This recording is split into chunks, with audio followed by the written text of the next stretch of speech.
Hello and welcome, I'm Raziel. And so, today and for the next couple of weeks on Fridays, I will be covering Mantic. Mantic have a brand new starter set coming out, and I'm really excited. It's got Astarians, it's got Night Stalkers. Night Stalkers are chaos on steroids.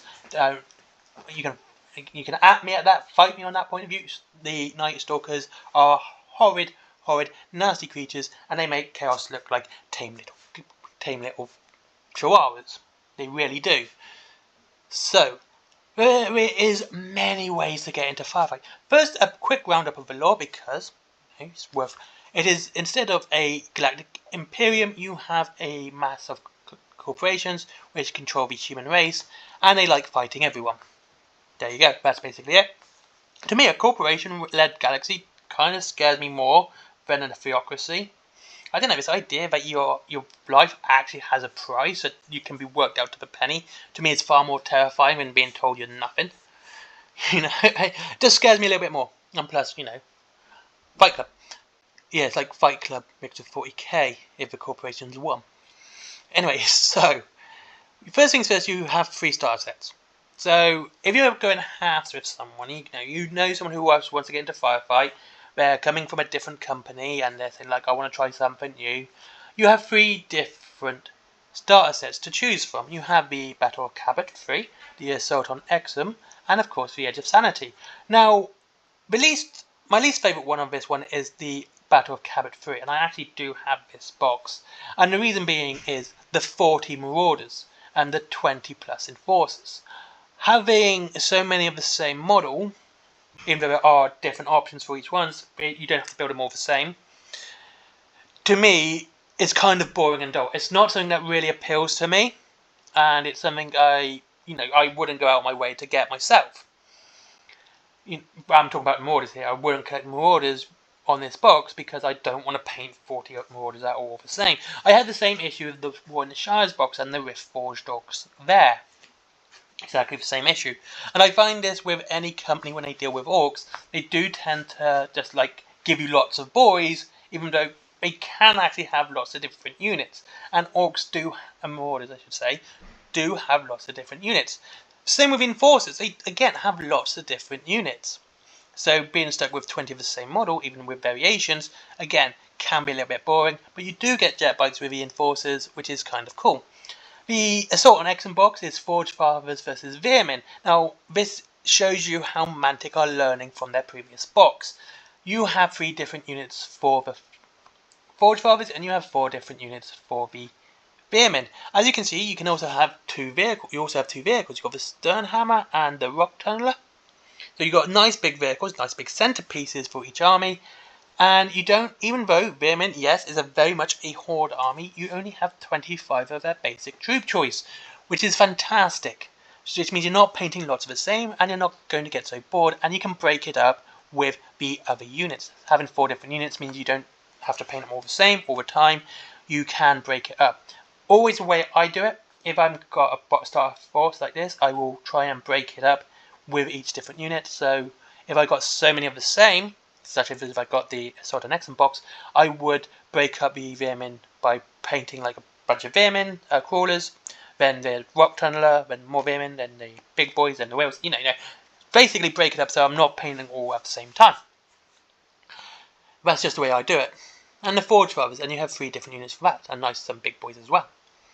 My last one is Edge of Sanity. I've spoken about this one quite a bit, so same thing applies, but again, you can see that Mantic are learning from their previous boxes, because you have 4 different units, plus HQ for the Astarians, Ciphers, Marionettes, Matsudans, and support drones, and you have 5 different units plus HQ for the Night Stalkers, Ravagers, Butchers, Spectres, Scarecrows, and Reapers. So, as you can see, they're learning because they're giving you more choice with each army, which is fantastic. So you can kind of have a better idea and an all-round idea of how each army plays without having so many of the same unit. And though if you could have more scarecrows or more spectres, it's up to you. And then you've got the added bonus if you play Kings of War and you're doing Night Stalkers with them, you put these guys on movement trays, the Night Stalkers that is, and now you have an army for Kings of War as well. So that's basically the starter sets. As you can see, they are well laid out. They're very, very balanced. Mantic's very good at balancing their games, in my opinion. Now you have the Strike Forces. The Strike Forces, I don't want to say are combat patrols, because they're more akin to the battle forces. There's a lot in each box. The recon forces for next week, by the way. And you do get a lot more, and it's not just, a small combat patrol. It's literally a whole army in a box. As you can see in the two you see here, the Enforcer and the Veerman, you get a big vehicle in each. And the Enforcer one obviously appeals to me more because you have a flyer, but I really do like the Veerman. You also get a lot more models. See, as you can probably notice, with the Enforcer, Strike Force and the Veerman, they're very similar to the starter set boxes. Now, if you're not going halves and you want to start Veerman and Enforcers, you're going to get pretty much the same army as in the actual starter set, but you're going to get more. You're going to get something a little bit extra. Where the Veerman is 15 more crawlers and 2 progenitors, and with the Enforcers it's the flyer and 2 more jet bikes. So as I said, you get more choices with these, even though they are pretty much the same army. Same with the Forge Father Strike Force and the Marauder Strike Force. You get a big flyer with these guys, and you get this walker for these guys. And I believe you actually get some extra models too. But again, Marauder Strike Force still has the same issue as the starter set. You've got 40 plus orcs there Marauders there to paint and build. There's not much variation. It's a bit of a shame. It's just, like I said, it's how these companies always do orcs. GCPS, which is the the human army, has the same army. You got same problem because you do have a lot of the same model. Again, because this is a horde army and there isn't much variation between humans. Same with Marauders, there's not much variation. So Forge Fathers, and if you're into horde armies, those would be the two I'd go for, because you probably enjoy that sort of painting and you like the repetition of it. If you do, good for you, that's you. It's not me. But having a nice big centerpiece art in each one, a nice big vehicle, really kind of makes it a lot better and more joyful to paint and build, because you can break this up. You've got 1, 2, 3, 4 of the same unit. You can go 1, 2, 3, 4, 5, 6, 7, 8. So you can break it all up quite nicely. You're not going to be painting all 40 of these and then onto these. You can, like I said, sort of alternate it and allow it to be a bit more painted. You can kind of do this with the orcs as well, but you'd have to go 1, 2, 3, 4, 5, 6, 7, 8. You're going to have to do 2 after another. Maison Labs has far more choice again, as you can see. You got another flyer here, the same one. It is exactly the same one, which I think is great that they are doing it. It kind of shows you how more cohesive the lore is when things like the Strike Force has the same thing as the GCPS, and the Marauders have stolen the same thing from Maison Labs, and also the GCPS can have it as well. Shows this very, very cohesive universe that things like the Marauders are going to steal things from the GCPS, and the Maison Labs are going to have the same thing the GCPS have, and stuff like that. I think it's fantastic. I think it's a good way of doing things. Same with the Plague Strike Force, and it has this nice cohesiveness to the entire universe, and I think it's really well done. The Night Stalker Strike Force is really nice as well. You get a Terror and a Horror. This is the Terror, that's the Horror. The Horror was quite fun to paint, to be honest with you. This is just an absolute nightmare. It's scary as hell. And so that's basically the extra additions you get on that. I see you didn't get the shade though, which is a shame. I'd like to see the shade in this as well.